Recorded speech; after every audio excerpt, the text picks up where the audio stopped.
कोपरगाव येथील जिल्हा प्राथमिक शाळा सहजानंद नगर व कोपरगाव स्टेशन यांच्या संयुक्त विद्यमाने वार्षिक स्नेहसंमेलनाचे आयोजन करण्यात आलं। या स्नेहसंमेलनाकरिता पंचायत समितीच्या गट शिक्षण अधिकारी शबाना शेख, शिंगणापूर ग्रामपंचायतच्या सरपंच सुनीता संवत्सरकर, उपसरपंच पूनम गुळसकर, ज्येष्ठ सदस्य वसंत थोरात, सुनील शिंदे, विजय हाडके, जालिंदर आडाव, केंद्रप्रमुख दिलीपराव ढेपले, केंद्रप्रमुख राजेंद्र ढेपले, संजय दहिफळे, सचिन म्हस्के, वनिता ढमाले, शिक्षक बँकेचे चेअरमन चांगदेव ढेपले, आयुष पठाण, मुख्याध्यापक विमल शिंदे, मुख्याध्यापक सुनील नवले, सुनील भोसले, विजय जाधव, शाळा व्यवस्थापन समितीचे अध्यक्ष सोनाली गोसावी आदींसह मान्यवर उपस्थित होते। कार्यक्रमाची सुरुवात सरस्वतीच्या पूजनाने करण्यात आली। त्यानंतर शाळेतील गुणवंत विद्यार्थी व नाविन्यपूर्ण यश संपादन केलेल्या विद्यार्थी-विद्यार्थिनींचा मान्यवरांच्या हस्ते सन्मान करण्यात आला। यावेळी गट शिक्षण अधिकारी शबाना शेख यांनी आपली प्रतिक्रिया व्यक्त केली। शबाना शेख यावेळी म्हणाल्या, गेल्या 2 वर्षांपासून शहराप्रमाणे ग्रामीण भागातील विद्यार्थ्यांच्या कलागुणांना वाव देण्याकरिता तालुक्यातील प्रत्येक जिल्ह्यात प्राथमिक शाळेत वार्षिक स्नेहसंमेलनाचे आयोजन केले जात असून कलागुणांप्रमाणेच शैक्षणिक उन्नती वाढण्याकरिता प्रयत्न केले जात असून यामध्ये मोठ्या प्रमाणावर यशही येत आहे।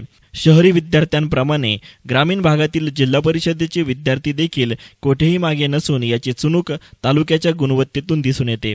आनंद या गोष्टीचा होत आहे की खरोखर सहजानंद नगर शाळा आणि स्टेशन शाळा या शाळेने आपण एखाद्याचं विश्वासाचं जे रोपटं असतं ते जमिनीवर उगवायचं असतं, पण आमच्या शिक्षकांनी तुमच्या मनात ते रोपटं रुजवलं आणि त्याचा विश्वासाचं ते रोपटं तुम्ही खरोखर घेऊन इथं सर्वजण उपस्थित झालात मोठ्या संख्येने।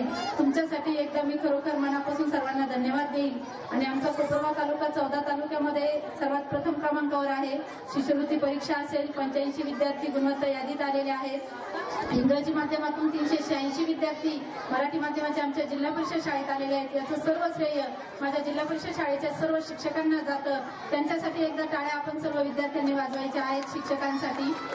आणि याचबरोबर विविध उपक्रम, सांस्कृतिक स्पर्धा असेल, विज्ञान प्रदर्शन असेल, जे जे उपक्रम आपली जिल्हा परिषद इस्रोची सहल असेल, 5वीची जादा तासिका असेल, रविवारच्या शनिवारच्या, शिक्षकांनी कुठली वेळ स्वतःसाठी वेळ न देता शाळेसाठी आणि तुमच्या पाल्यांसाठी संपूर्ण वेळ दिलेला आहे। नक्कीच आमचे शिक्षक जी मेहनत घेत आहेत त्यासाठी पालकांनी सुद्धा थोडा वेळ आपल्या पाल्यासाठी द्यायचा आहे।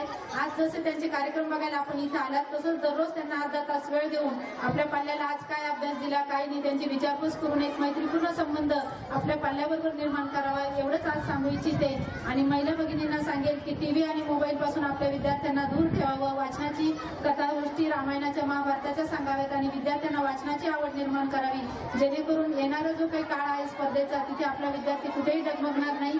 शहराच्या विद्यार्थ्याच्या बरोबर आपला ग्रामीण भागातील विद्यार्थी कुठेही कमी पडणार नाही याची काळजी सर्व जिल्हा परिषदेचे शिक्षक, आमची सर्व कार्यालयाची टीम, आम्ही सर्वजण मेहनत घेत आहोत। त्याबरोबर आपल्या सर्वांनी असंच सहकार्य आमच्या शाळेवर ठेवावं आणि आमच्या शिक्षकांचा उत्साह द्विगुणित करावा एवढंच सांगते।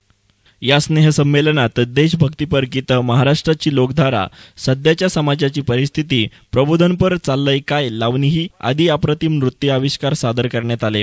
चाललंय काय या प्रबोधनपर गीतावर शिक्षक बँकेचे माजी चेअरमन चांगदेव ढेपले यांनी चांगलाच ठेका धरला।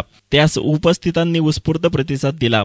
सदर कार्यक्रम यशस्वी होण्याकरिता शरद शिंदे, वनी दरवडे, यमुना मिरकर, जयेश भांगरे, सरिता शिंदे, सुजाता भाकरे आदींनी विशेष परिश्रम घेतले। कार्यक्रमाचे सूत्रसंचलन विजया जाधव तर आभार साईनाथ चौधरी यांनी मानले। News reporter Yusuf Rangrez, S9 media, Kopargaon.